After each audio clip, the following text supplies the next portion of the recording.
KPFT.com. Hi, this is AP. Thank you for supporting commercial-free, listener-sponsored Pacifica Radio, 90.1 KPFT, Houston, Texas.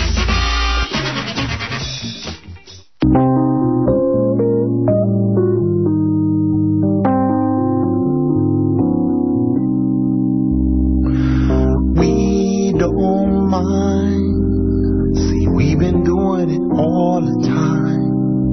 But if you want us to sacrifice, you may not get it without a price. We don't mind. See, we've been doing it all the time. But if you want us to sacrifice, you got to give something back to life. You think I'm vulnerable to your pressure tactics because I shed a tear. You think I'm vulnerable to your violence just cause I'm sitting here, But my babies came into this world, y'all, without a single fear. So they had no fear, cause the 7 generations before me, they all fought to get us here. They fought to get us here. But I say we don't mind. We've been doing it all the time. But if you want us to sacrifice, you will not get it without a price. But I said, we don't mind. See, we've been doing it all the time. But if you want us to sacrifice, you got to give something back to life. Can't just come in here like that no more. Snatch up our childhood. You can't just walk on up and replace it, yo, with your Hollywood. But I see now how all of the words you say, they get misconstrued. It's gonna misconstrue. And I'm prepared now to suffer the penalties. Speaking the truth, and I speak the truth when I say we don't mind. See, we've been doing it all the time. But if you want us to sacrifice, we're not getting it without a price. And I say we don't mind. See, we've been doing it all the time. But if you want us to sacrifice, got to give something back to life. And I said, people, if you hear me now, I want you to say, nah, nah, nah, nah, nah. Everybody now, people, if you hear me now, I want you to say, nah, nah, nah, nah, nah. That's right, y'all people, if you hear me now, I want you to say, yeah. And I'll say, people, if you hear me now, I want you to say, nah, nah, nah, nah, nah. We don't mind. See, we've been doing it all the time. But if you want us to sacrifice, when I get it without a price. And I say, we don't mind. See, we've been doing it all the time. But if you want us to...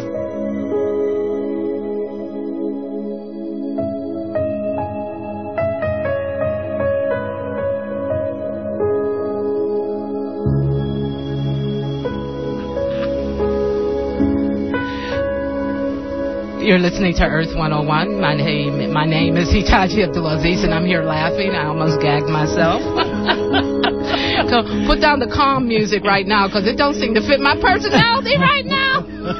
You know, I don't feel like I'm floating around. Yes, But we're gonna get there. You know, eventually we're gonna get there. You know, because we know how to be in a storm. Like I think I need to tell our audience that I am talking to another person. Yes, she is. I am not by myself. But some people have known me a long time. Says she could be by herself. Mm-hmm. So tell the person. I am Ann Lister. I am Ann Lister. Good afternoon, KPFT audience. Are you sure you're Ann Lister? I am Ann Lister. At least I was this morning when I got up. And I looked in the mirror and I said, that looks like Ann Lister. Yeah. Once again, here's another day. Can you deal with Ann Lister? Yes, This is Itaji Aziz, and that, earlier I was telling you, sometimes I'm not sure. I have those, what I call the menopause moments. And it was so funny. I have to recapture this. We were talking about the 50-foot woman, that old black and white movie. And I told you my revelation, my new thought was that I just realized 20 or 30, it has to be more 30 years, right? Yes. If I'm 50-something, the 50-foot woman black and white movie was probably a little earlier than I'm trying to perceive. Yes, you know what I'm saying? That had to be. But she was pissed off at her husband, and she was walking through the town. It was a black-white movie with this cigarette in her hand and a dress, and she was tearing the roofs off of the houses because she was just not going to take it anymore. And so my new thought right now in 2011, that homegirl's cigarette grew with her body. I was trying to figure out how did not get that when I was watching the movie as a young person, And then I looked again, and homegirl's dress and her whole wardrobe was fitted a 50-foot woman. Who made the clothes when she was pissed off? You know what I'm saying? Who grew that cigarette when she was walking through town and everything? I was saying, oh, Lord, how blind have I been? I identified with the 50-foot woman, didn't know where the dress came from. I think she had a slip-on, too. I don't know if she had any shoes. I don't think she had pumps. She would have been dangerous with pumps and whatnot, a raised 50-foot woman. But she had a cigarette that grew with her. Yeah. Isn't that manifestation? I think that was... I think that was the beginning of technology. Technology, right? It wasn't, new thought technology, right? New thought technology. She never sweated. Her hair stayed in place. She was pissed off. You could see her anger in her face and whatnot. So I just had to get that out. I had to ventilate it. I did not want to walk out the station without this. And then another thing I did that was really great. And, we weren't talking before this happened and whatnot, but I was in HEB. This is a confession. It's not a Catholic confession. It's a black woman confession. So that's unique. That is really deep right now. Very unique. So I find myself, and I'm choosing the words. I'm going to talk like your husband right now. Yes. I can't talk like him. I find myself. That's it! That's it. I found myself. Yes. In the bakery. Yes, Lord. And I was like looking and telling myself, get away from the bakery. Go home. But my ego told me that I needed a cupcake. Yeah. Lord, let me get started, right? A chocolate cupcake. Because chocolate really calms the 50-foot woman, the inner child, in me down. Of course. So I'm standing, make a long story really, really short. The man didn't pay attention to me when I was asking him how much the cupcake cost, right? Make a long story short, another woman got in and whatnot, and we are having an argument in the bakery and whatnot. And, I lost all of my gracefulness and whatnot. I went back to times that didn't even exist. You know what I'm saying? Like some other lifetime and whatnot. If there was a Sodom and Gomorrah, I was the essence of it. So as I'm cussing these people out because I can't get my cupcake because they don't know that cupcake I was using to save my life that day. You know what I'm saying? That's a whole nother workshop and whatnot. Yes. I use some words that I love, but not in HEB. I finally was able to go and apologize and make amends. First to the manager, who when I told him about the cupcake, he started laughing. Because he's the one that rushed in there to give me my cupcake. This is give this black woman a cupcake so she can get out of here. Yeah. Because she might kill us over this cupcake. And then the Latino man who I really berated and, used all my ancestral whatever, wrath and whatnot. Yes. I was spell casting him. He was like, you're going to hop down the street for the rest of your life because you did not give me my cupcake. Yesterday, I was in HE because I thought they're going to ban me from this store, right? They're going to ban me. So yesterday, of course, the man who I had chopped up into little pieces was by the cupcakes. Oh. And I said, not in this lifetime. I'm not making amends. I'm tired. I just came from work. I was all this stuff. I was ruminating and whatnot. I couldn't make eye contact with him and stuff. And he was over there, and somebody inside my head said, "You need to go clean that up. Yes. You don't want to carry the man and the cupcake around for the rest of your life." So I took a deep breath and I went past the cupcakes and I told him I'm sorry that I talked to you in such a mean way And it was a bilingual thing. So I'm thinking, I know he probably understands what I'm saying. But, you know, and I didn't need him to say anything and say, he didn't even have to forgive me. Yes. I just had to do that, you know. Yes. And I stood in front of him, the crowd and the cupcakes and stuff, and I just bowed. Yes.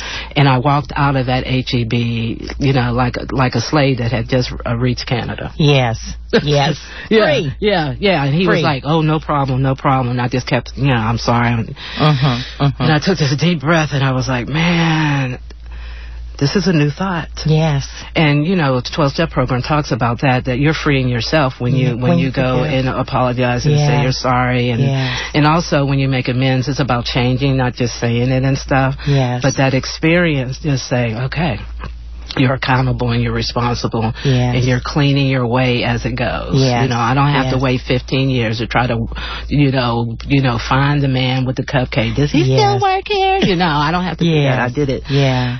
At that moment. Yeah. Yeah, that's great. At that moment. That's deep. I know. Yeah, it is. You know the feeling. You know, I do. Ooh, I do. Ooh. It's like that goes back to we are one. He is me. Yes. When I was talking to him like that, I was talking to me. Right. I was disrespecting myself. Right. Right. You know, because we're all interconnected. Yes. We're all really one. Yes. We're all expressions of the divinity. Yes. And whatnot. So I'm so glad you're here. I'm so glad I can be loud and act crazy. So good to be here. I'm going to be a New Thought comedian. And I didn't mean to interrupt you. And you can be that. Because the essence of it. The essence of it. Because I believe it's our humor that keeps us sane. Yes. And without the humor, can you imagine? Yes, I can imagine. I don't know. I don't even want to play imagine, but how many? Yes. Yeah, would be walking around here totally insane. Yes. And so I think it's very important for us to have humor. Yes. People who are close to me know that I am absolutely nuts. Oh, I have to be around. Laugh till you pee. Yes. I love laughing till I pee. Yes. As long as I don't pee on myself, I'll laugh. You know, but I think there's an excitement in almost peeing on yourself. You know what I'm saying? Especially when you're a certain age, I almost peed on myself. Incontinence, and you know, on the TV they'll say take this pill and it won't help you. It'll help you stop peeing on yourself, but it might blow your mind out. You might get cancer of the toe. You know, your organs will fall out, but you will not pee on yourself. The essence of pee. And I told you earlier, I said, girl, if I stop joking, if I stop laughing, everybody needs to run real fast the opposite way. Yes. Because I will be some terrorist walking down through Montreux, randomly taking off people, you know, with my imaginary taser turned real. I don't have time to be the 50-foot. I went through so much. I don't have time to grow 50 feet. That's too stressful. It is too stressful. And that cigarette would be hard to hold. It would. And we've come too far. Not too far. By faith. Leaning on the Lord. Yeah, could you see it? And you did, the 50-foot woman start walking down the aisle. How we would roll over and start speaking in tongues. Okay, we're going to get serious. We have a list and clips of educated people. If our engineer is almost peeing till she laugh, or laugh till she pee. Did I get it backwards? But you got it backwards. Well, hey, we're miracle women. We could do it backwards. Pee to laugh to pee. But whatever. Depending on how confused you are that morning, I'm laughing to pee. Whatever. Get me through the day. All right. I surrender. We'll be back in a second.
The moment of your birth. In the moment of your birth, a part of the consciousness that is you focused itself into your physical body, and your first relationship began, the relationship between the physical you and the non-physical you. Here, we come upon a significant flawed premise or misunderstanding of many, in fact most, of our physical human friends. The stress response by thought alone. And when we turn on the stress response and we can't turn it off, now we're headed for disease. And every single disease that's created, adult onset, is created by those chemicals of stress.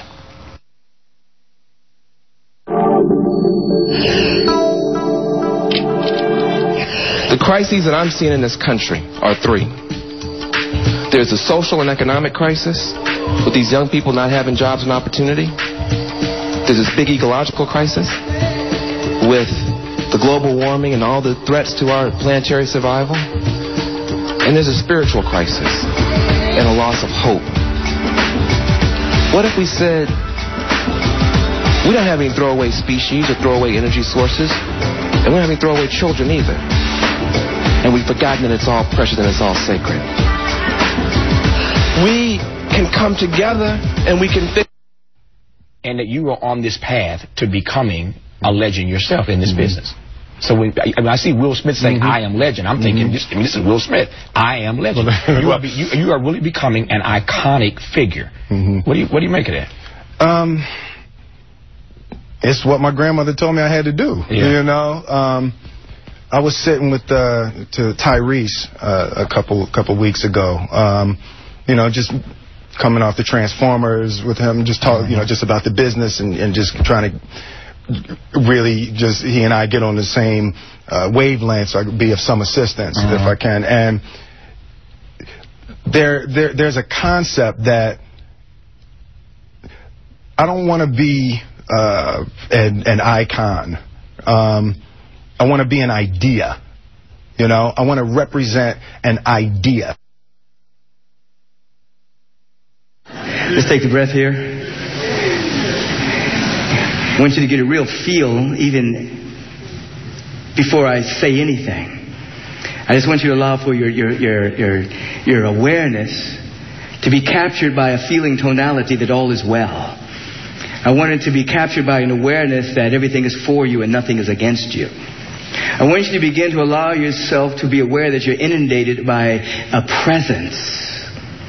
That Ernest Holmes indicated that once you understand the presence and surrender to the presence, the laws automatically work. So once there's a deep surrender and a feeling tonality that God is good, that God is wonderful, that it is for you, then things begin to work automatically in your life. You're listening to Hataji Aziz speaking at the Houston City Council for Frances Newton and her death penalty in 2005. Good evening. I'd like to take a few minutes. My name is Hataji Aziz and I work with KPFT radio station, but I want to bring a couple minutes of humanity and create a situation where we can see Frances Newton as human as possible.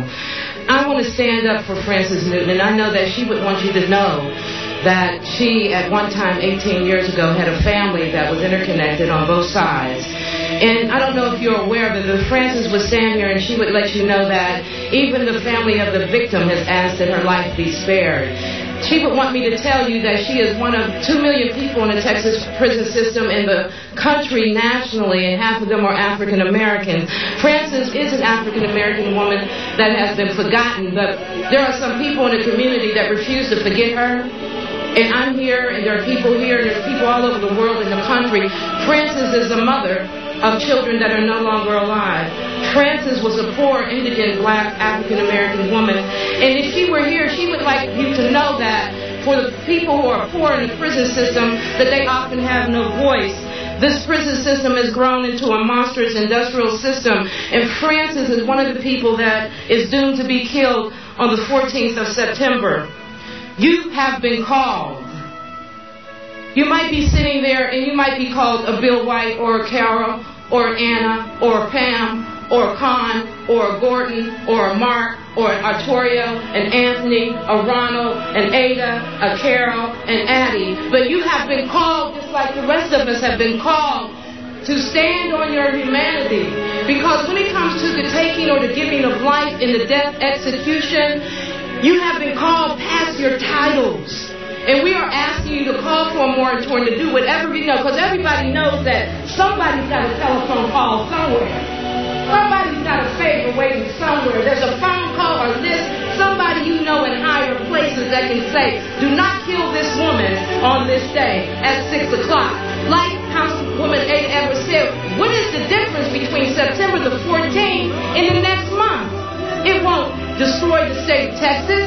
It won't shut down the prison system. It won't keep somebody even more safe. This woman has been sitting in a cell for 18 years. 18 years. A wasted life. And she would like you to know, if she were here, that she is innocent. That her attorney had no time to investigate whatever she needed to be investigated. That he gave her no voice. And everyone sitting on the city council knows the history of the infamous Ron Mock. She would want to remind you that she is a life worth living. She would want you to remind you to say, well, let's give her another month. Thank you.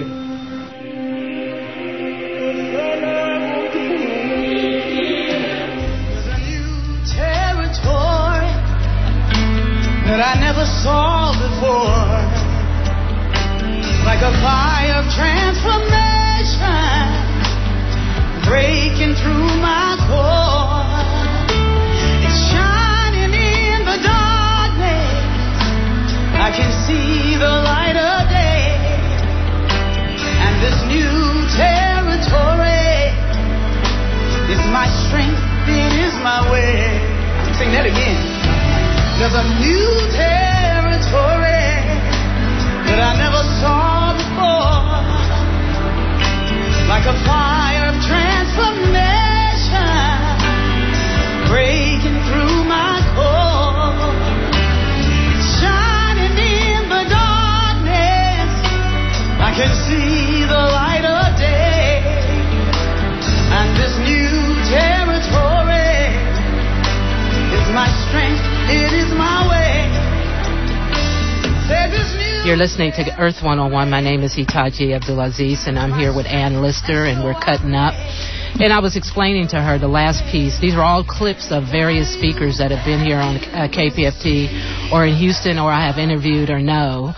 And obviously I know the last one, which is myself. And I was like, why should I put this on there? But because that was, you know, that was a part of my new thinking, you know, my new thinking about how I wanted to position myself in Francis Newton's life. And I was telling Ann that, right, you know, when they killed Francis, we were there. It was a strong campaign. It was overflow in my office. Nobody, we couldn't even fit people in my office. You know, it was like by grace that we pulled this together right here at the show. The logo, the verbal logo of that show was, you have been called. And every time we had a Francis Meeting Committee meeting, more and more people came. Yeah. And we built a website. We, you know, did the marches. We did all of this. I mean, it was organized. And we ended up right there at death row. And it was almost like, you know, how we go to black funerals, the old funerals where everybody's falling out and everything. That was when they killed Francis. People were falling out and just wailing in Huntsville. I mean, just sliding out of people's arms onto the ground like wet noodles. And we honored her and did libation and a whole bunch of stuff there. And we followed her body from the death house over to the funeral home. And here we are peeping through the cracks of windows to get a picture of her face, her head. There she is. There she is. That's her. They have her laid out right there and whatnot. And it galvanized me. And as I was telling you earlier, it was just before I was going to get my degree, my undergrad degree. And so I was on my way to graduate, and I was grieving and celebrating at the same time. That's a middle passage experience. That's a middle passage experience, you know. And so people, that's why I tell people to keep me laughing. Yes. I have to have some humor. Yes. I got to cut up. Yes. And whatnot, because my work, I know my work is serious, because I am attracted and drawn towards the prison population. And that takes that's poverty, that's class, that's imprisoned communities, that's the lost tribe of black men, men of color and poor men, the lost tribe. I'm writing a chapter called The Lost Tribe, and I do presentations on that lost tribe, you know, and then I had the privilege of going inside. And being there for 6 months. Not the visitation, inside. I'm sitting right there in the cafeteria, you know, shoulder to shoulder. I'm sitting there. I'm in the classroom. I'm facilitating meditation and stillness and whatnot with the Aryan Brotherhood, the Mexican Mafia, black gangs and stuff. And I'm there. I'm right there with them. I'm not standing apart or whatever. You know, I would purposely sit right there by them. Because they were me and I was them. That's powerful, Hitaji. And that's what oneness is all about. That's oneness. That's and oneness. I really got in touch with oneness inside in TDC. You know, all the white uniforms is built on slave plantation land. So you got prisoners' graves on top of slave graves, all incarnations of slavery. Prison slavery, because, you know, prison slavery and chattel slavery were parallel in the foundation of this country. They had the slave boat, and then they had the indentured servant boat. They don't too much different between the indentured servant and the slave boat, but we know that the indentured servant could get free in 7 years. The chattel slavery, women were cuffed and people were cuffed to dead, rotting bodies by the time they made it here. And, you know, this morning I'm thinking, you know, hook me up. My mind is hooking up right now. I'm thinking out loud. Those slave ships were the seedlings of us becoming Christians. Because a lot of those slave ships already had Muslims. But that's a whole nother workshop of how they became Muslim. You know, and whatnot. So the seeds of Christianity and how we were supposed to worship was right there before they hit foot on the shelf. And the seeds of Christianity justified bringing 2,000 to 3,000 poor white people here every month. And that's how the word kidnapping was formed. Kid in England was for children. Napping was stealing. They had wayfarer stations that they kept these poor people in, shipping them to the plantations of America. You know, and one of the biggest corporations was the church. You know, you sinned, we're going to do this before you. You either offer yourself up and go to America, or we're going to kill you. Right? The slaves didn't even have a choice. We're going to baptize you because you're 3/5 human anyhow. You're not even whole human. Father, Son, Holy Spirit. And some of them didn't want to baptize the slave. Because if they baptized the slave, then they were afraid that the slave would think that because they had been baptized that they were free. They might be free or normal. So they had to create a Christianity that would keep them mentally and emotionally enslaved. And it was all curled up in trauma. Because trauma, you know, to be on a boat in the middle of that's trauma. To be a slave is the essence of trauma. That's correct. So you can beat, rape, incest, all the complexities of drama and trauma. And then they allow you, some of them didn't, to go to church. And you better be converted. You don't have a choice. To Christianity. But you better wait. Because if you wait long enough, you're going to go to this place called heaven. And you're going to be white as snow. You can't be white now. Because you got to be a slave. But I promise you, boom, boom, boom. Maybe you got your foot cut in the middle of that sentence, or maybe you got killed, or you seen your mother get raped, or whatever. Boom, boom, boom. White as snow gets laid into your brain and your cellular memory. That something is good about being as white as snow. When in reality, white people don't even want to be white as snow. And then you start to internalize that, and you start to believe, I am the essence of 3/5 human. I am going to suffer, and then when I go to this place, I'm going to be happy because I will be white as snow. But meanwhile, I'll sit in the back of this church. And I'll do whatever the master wants me to do. And the real sinner for us in slavery were the ones who wanted to run away. So let me cut your foot off. Let me slice that tendon. Let me just kill you in front of 5 others so I can use you as. Let me crucify you, hang you from a tree, because crucifixion did not stop with Jesus. A lot of people was crucified with but we were the new crucified. And if a white servant got too close, got too, you know. I read this part where this woman was beaten, that says she was beaten so bad that she looked like Jello, indentured servant. And it was all about Christianity. Yeah. The Puritans. Yeah. Were the worst terrorists of the land. And what a distortion. What a distortion. What a distortion. And it captured me and you when we were born. Here we got captured by that ideology and that thought, you know, that old thought. Yeah. You know, like we said last week, you know, Jesus was all white. Mm-hmm. Jesus all white. Blonde hair and blue eyes. He's born in the Middle East, but he all of a sudden he get blue eyes. Yes. Maybe he had been hanging out with the 50-foot woman. I got blue eyes. Crucify me. His hair was kind of nappy, I heard, in the grapevine. That's what I heard. That's what I heard. I heard that it had the texture of wool. So he probably had locks. He probably did. Don't tell nobody that, because some people would really get upset if you say Jesus had locks. They would really get upset. And he was walking around with a dress. And he was tan. And he was sandal. Mm-hmm. And he could have been, you know, in this age, he would be kind of gayish. Mm-hmm. But I heard through the grapevine that he was hanging out with Mary Magdalene. Mm-hmm. Mm-hmm. Mm-hmm. Okay.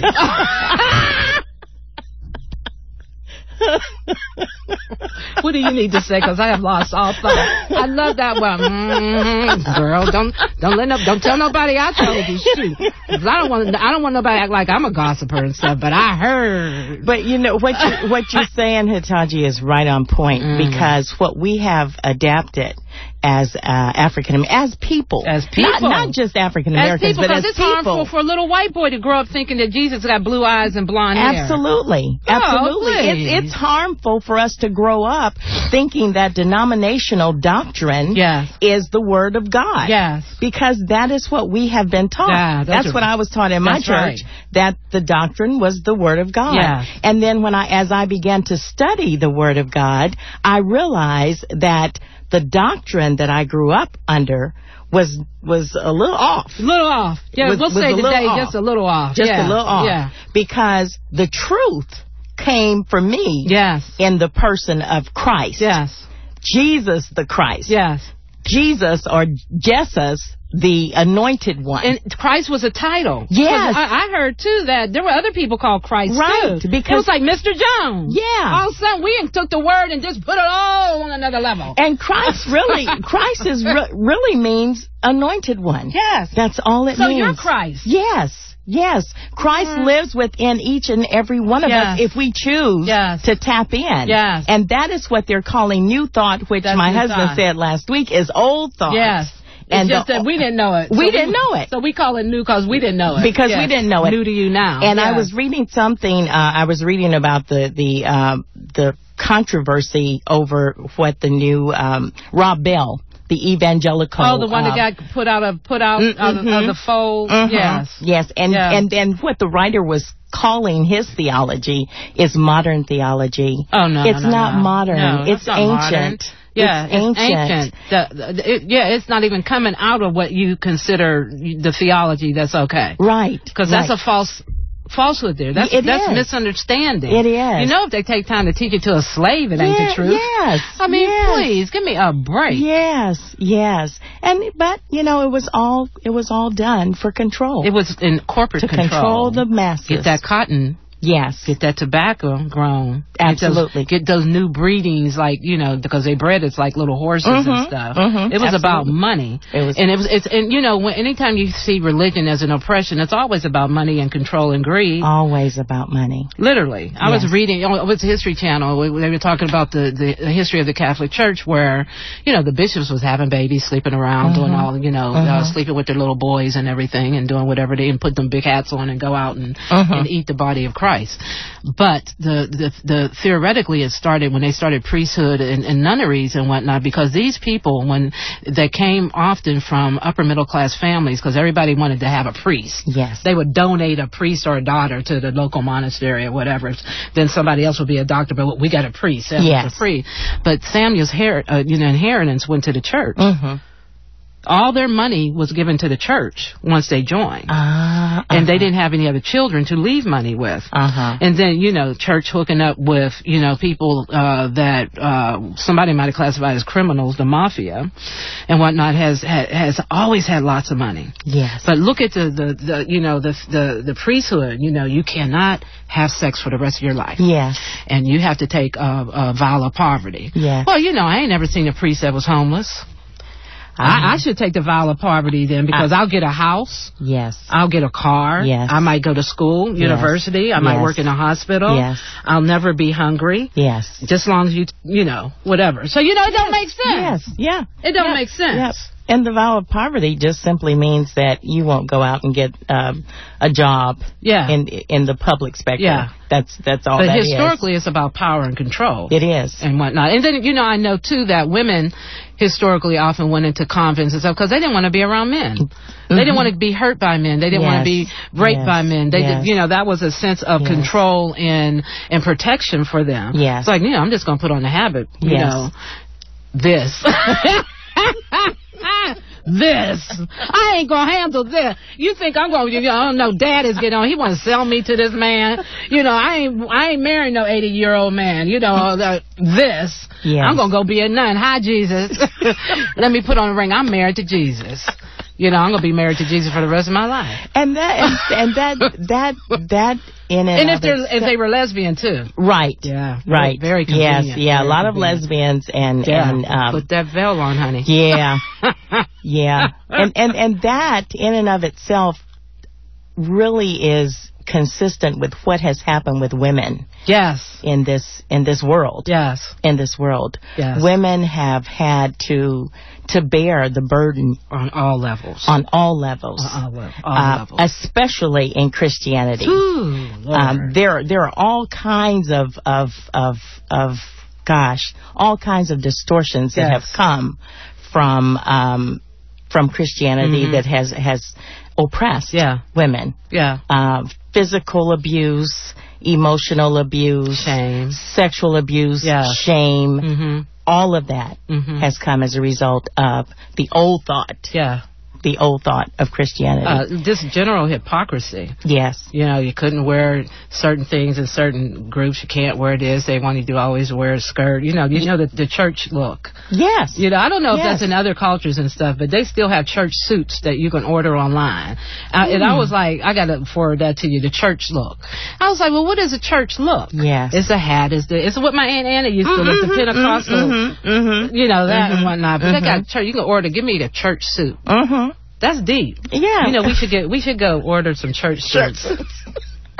But when we go, we have to pick a special place to go, right? Yes. I do not want you to make any eye contact with me, right? Because I can't pee on myself in a church suit and a hat. Because it all matches, right? But it's dignified. You ain't got no, boobs ain't all out and stuff. You pure looking. You're and whatnot. covered. So we're going to be pure covered, peeing on ourselves, no eye contact. And we're going to come back and report it right here at KPFT Earth 101 and stuff.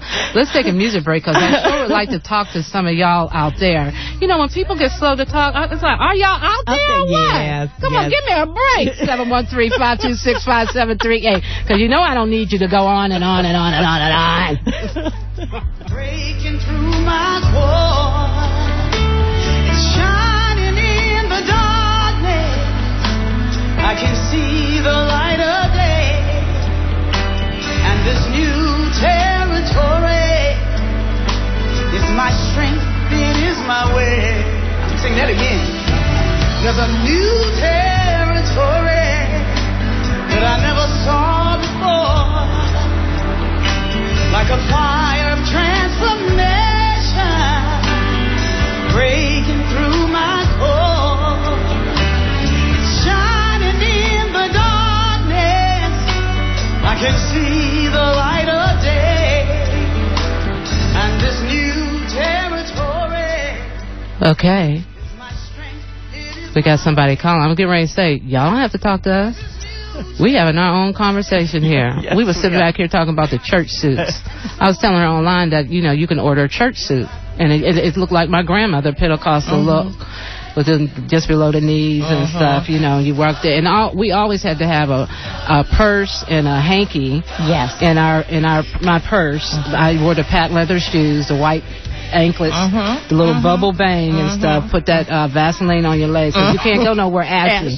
White folks' ash don't show up like ours and stuff. But if black people go out ashy, you are scorned for the next 500 years. They might not say something, but if you walk past some black people ashy, they gonna say, "Girl, did you look at all that ash on her feet? How could she come out like that?"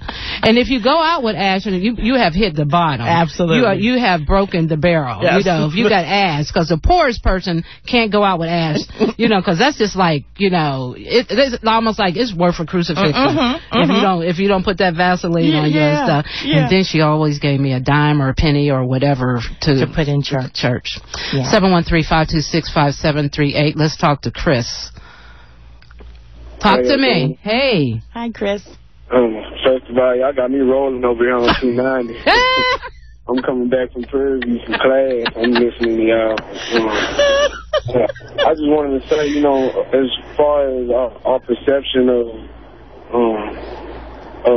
any kind of, I don't even know how to phrase it, like any kind of sect that has to do, like our separate sects, like Catholicism and all that. Well, I went to a Catholic school when I was in elementary, and, you know, I was one of 2 black kids that were in the entire school of, I want to say, about 400. Yeah, we know that. We know how that feels. Yes.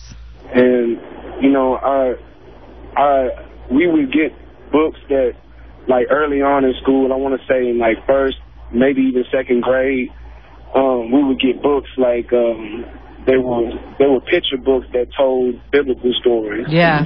And Jesus was always depicted as a long-haired white man with blue eyes and, you know, straight hair.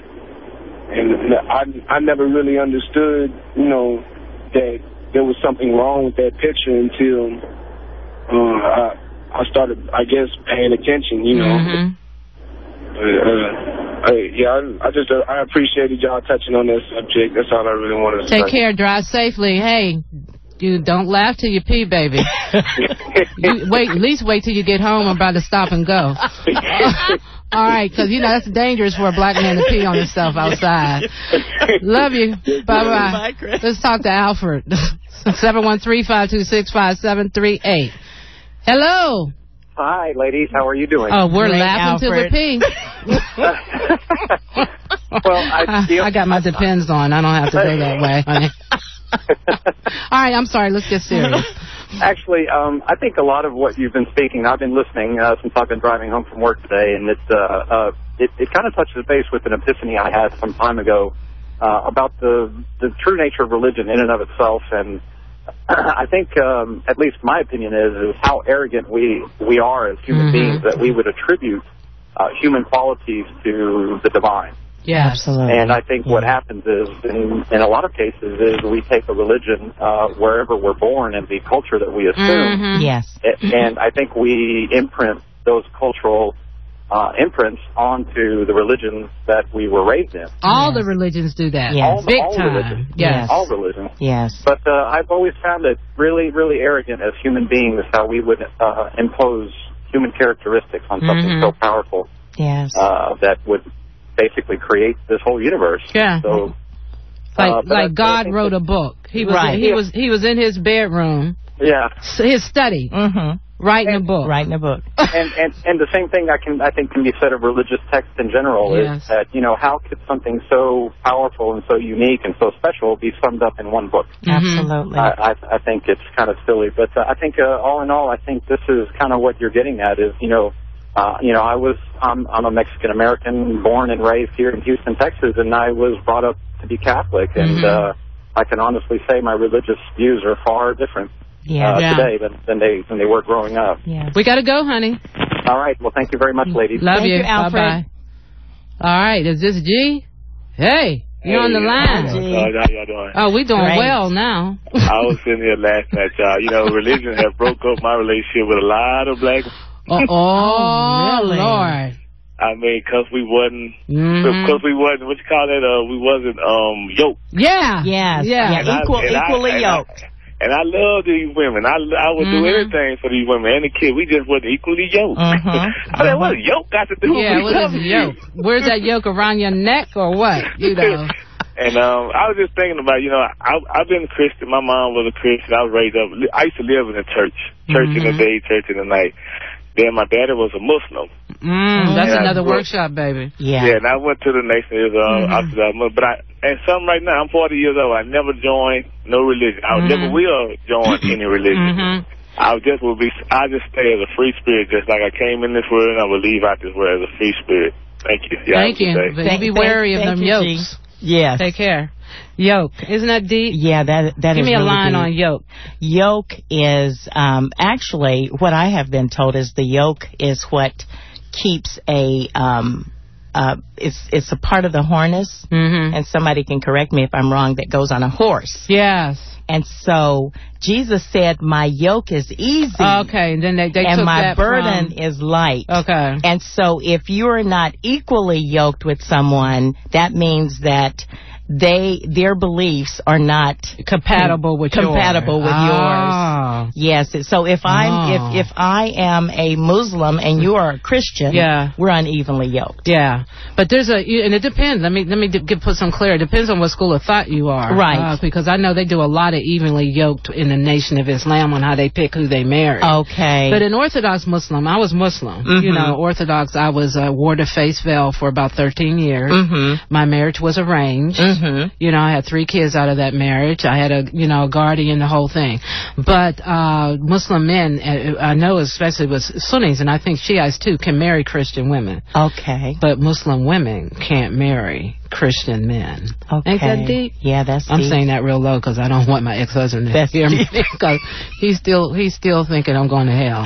Even though he almost beat me to death, I'm the one going to hell. Yes. You know, because he's making his 5 slots a day. Yes. And okay, Lord, I hear you. I'm channeling now. Yes. Let me get back to the show. All right. Taji, before we go my further, 50-foot woman was coming out. I would like to say hello to someone very special. She's one of our Unity members. Her name is Angelique Bartholomew. Is she listening right now? She is listening. Lord, right don't tell now. nobody at Unity we were acting this crazy, Angelique. All right. I'm just whispering that to you. I hope Reverend Howard ain't listening. I told him about it, though. Did you? Yeah. He's listening. Oh, Lord have mercy. Oh, Lord. But they all know that we love unity. We love unity, and we love what unity stands for. Yeah. The oneness, oneness and inclusivity of everyone. And we love any issue that takes you closer to oneness. Yes. That gives you the position where you know that you have to honor all people. Yes. That gives you a position where the color of the skin, the language, these are just costumes that we're wearing. Yes. I just been wearing this costume for 50-something years. Absolutely. And my belief is when I recycle, I think I might come back as a white male. Yeah. That should be interesting. Yeah, that would be very interesting. I tell you, it'd be challenging.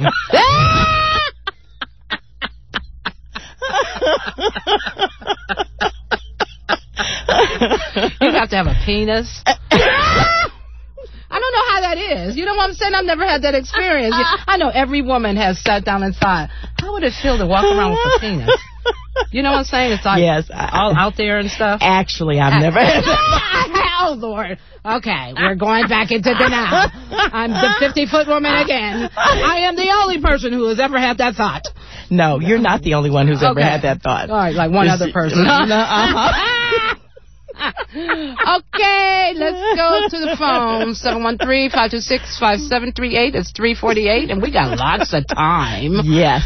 I think I'm in therapy right now. We are. I must be ventilating something. We are in therapy. Yeah, we're in therapy. Yes. All right. I'm That's trying what to figure out who laughter the therapist is right now. The laughter is the therapist. Yeah, laughter is the therapist. Hassan, talk to us. Yeah, I'm on the air. Yes, you are. Oh, excellent, excellent. I'd like to make a couple of comments. First of all, I believe religion is based on total lack of knowledge and ignorance and superstition. And it's really a form of brainwashing. No child born to just about any child born into any religion becomes of that religion, 99% of the time. And so that goes to show that it's based on brainwashing. Yeah. And if you look at Charles Dawkins, for example, he equates religion with child abuse. I don't go that far. Well, but anyway. I had a book he used to call The Addiction to Religious Addiction. How people get addicted to religion. But, baby, we got to go because the lines are lighting up and we're almost off. All right, love you. But Take care. Religion is based on superstition and lack of... All right, babe. Marvin. Hello. Hi, Marvin. Hey, we're here. Talk to us. Hey, I agree with most of what you guys are saying. You better agree with us. Because we are 50 feet women. And we're, hey, wait a minute. And we the black version, too. Hey,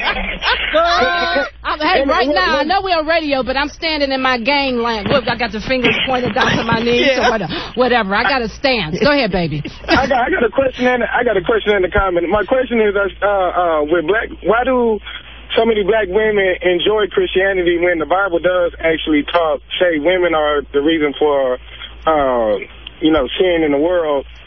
And the Bible is very strict on it. Has no books, really just pertaining to, uplifting of women. But I see a lot of black women that really hold strong to Christianity. Well, let us respond to that and let you go because we got so many people calling now. Let us respond. Let me give you a line. I think that you find a lot of black women in the church because they are looking for relief. Yes. And so we're still practicing the religion that the slaves practiced. Yes. Because we go to church every Sunday. Yes, it's about for praise and worship, interrupting the suffering. Yes, that's all. Usually when you get right down to it as a black woman at a certain level, it's like it becomes that's all you got. Yeah, that's all you got. You're either that or you're doing something else extremely destructive. But you got that. Let me buffer this pain. Yes. Let me raise these 3 kids by myself. Yes. Let me deal with this domestic violence. Let me deal with being not compared to the beauty standards in this country. Yes. Let me be poor. I don't care if I'm middle class or whatever. Now I got a lot of money. I got to do extra to prove that. Let me deal with this with half of the male population in prison. Yes. And whatnot. Yes. I got to go to church. Yes. I'm gonna go to church. And church I don't is care community. what they saying. It's community. It's the only place I got where I ain't isolated. That's right. That somebody can say, "Hey, Sister Mary." Yes. Yeah. You're worthy. You're worthy. All right. Let's go to Adam. Adam. Yes, ma'am. Talk to us, honey. Talk to us. Well, I hope I'm on topic because I came in just a little bit late. All right. If you're not, we'll cut you off, baby. Okay. I'll just hang up. Love you. We love you. One of the thoughts I was raised Catholic, but my mom, passed on something to me that helped me a lot when I was younger, growing up, to kind of understand everybody else. And she said, God presents himself to people in ways that they can understand. Yeah. And that helped me make sense of, the world and all the other different religions. And I was like, okay. He's like, we have little minds, and we need to have it presented to us in a way that we can process. Yes. That makes sense. And that helped me. Yeah. And the other thing, just something that I've been having, an issue with, I realized lately, is, because it's Easter coming up, and it said that there's a famous saying, I think it's John 3:16, that said, God so loved the world that he gave his only begotten Son. And for years I said that without really thinking about it, but then I realized, okay, he sacrificed his own son to his own wrath. That don't make sense. No. It didn't make sense he had a son. Who's the mom? Right. I mean, we know she didn't, but we got to let you go. We're gonna try to squeeze in. Who's the next one? Bill, talk to me really quick, baby. Hi, Bill. Hi. I just wanted to say that I think it's very, very good that you're discussing a topic like this when so many people are afraid to. And I think the majority of the people deep down believe what you are saying, but they're afraid to admit it. So thank you. Thank you. Love you. Bye-bye. Matthew, you're the last one. Hi, Matthew. I'm a white male that wanted to tell you guys you are exuding beauty and fun and joy today. And Thank you. It's been a great joy to listen to. That's why I'm coming back a white male. Thank you. All right. I might have to have a class in the penis part, but I'm going to do a good job the next lifetime. I love you. Bye-bye. Whoa. God, I got honored. Yeah. Before I even become the white male, I'm already honored. I got support. Honored. Isn't that great? The universe is always working in my honor. Yes. In my favor. You know why? Because life was meant to be good. Oh, God. Aren't we good today? Did you hear her? How suave and whatever was meant to be good. La, la, la, la, la, la, la. We want to dedicate this show to the 50-foot woman. Yes. Yeah, because she stood and walked for all of us. Yes, we didn't have to do all that tearing up. She walked for us when we couldn't walk for ourselves. That's right. That's why we relate to so many of those kind of images. Yeah. It's a girl. And remember that other one, the man stuck his head out the window and was saying, I'm tired and I ain't going to take it no more. I remember when that movie came out, I was screaming. I actually went to my window, right, and screamed it. I'm not going to take it no more! But, you know, the neighbors already thought I was crazy, so there wasn't no extra stuff. A lasting word for the audience before we leave. Pop up the indie music. Da, da, da. All right, go ahead. My engineer is chewing gum. I mean, we're trying to be so spiritual and everything. Yeah, Did you see her? She's chewing gum. That's okay. Chew your gum. You're 50 feet also. Yeah, that's why I'm bringing it Depends next week so we can laugh more. You know, Hitaji, I want to thank you for this opportunity to have fun with you. Yeah. I think that if more people had fun, if more people laughed out loud, if more Christian people laughed out loud, this would be a better place. More Muslim people, more Jewish people, more Hindu people, more all these people. Now, everybody, okay, just go ahead and we're going to do this, right? Okay. Everybody, 1, 2, 3, laugh.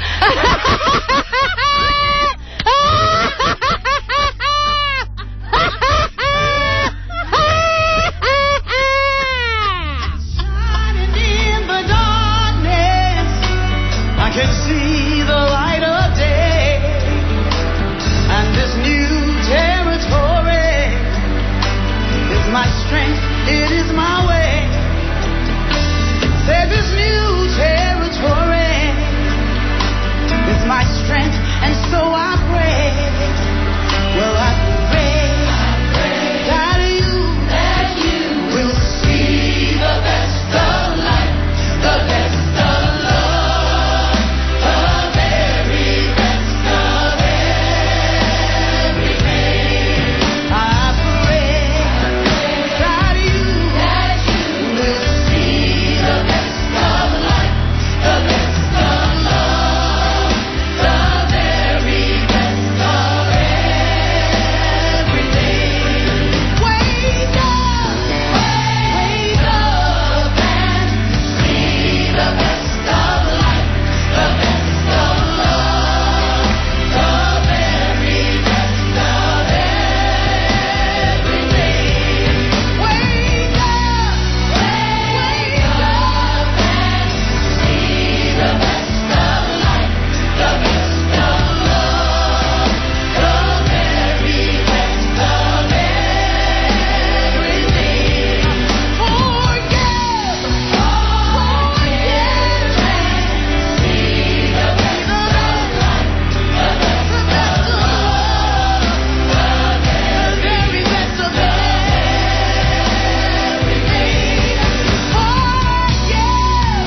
everything. See the best of life, the best of love, the very best of everything. Say and see the best of life, the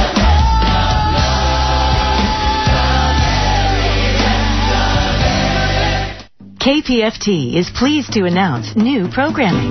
Now with an HD radio receiver, you can get KPFT's great music, news, and public affairs with a richer, crisper sound on HD1. On KPFT HD2, listen to Rice University Radio with the unique programming that made KTRU a gem on the dial. On KPFT HD3, you'll hear your favorites in new time slots, including Democracy Now!, Al Jazeera English, Uprising, Explorations, Alternative Radio, and more. HD Radio allows you to hear multiple programs through additional digital channels. The sound is crisper than FM, and your choices are expanded. Visit kpft.org to learn more about HD Radio broadcasting and program schedules. This is commercial-free, listener-sponsored Pacifica Radio, 90.1 FM and HD1, and now alternative programming on HD2 and 3. KPFT, Houston.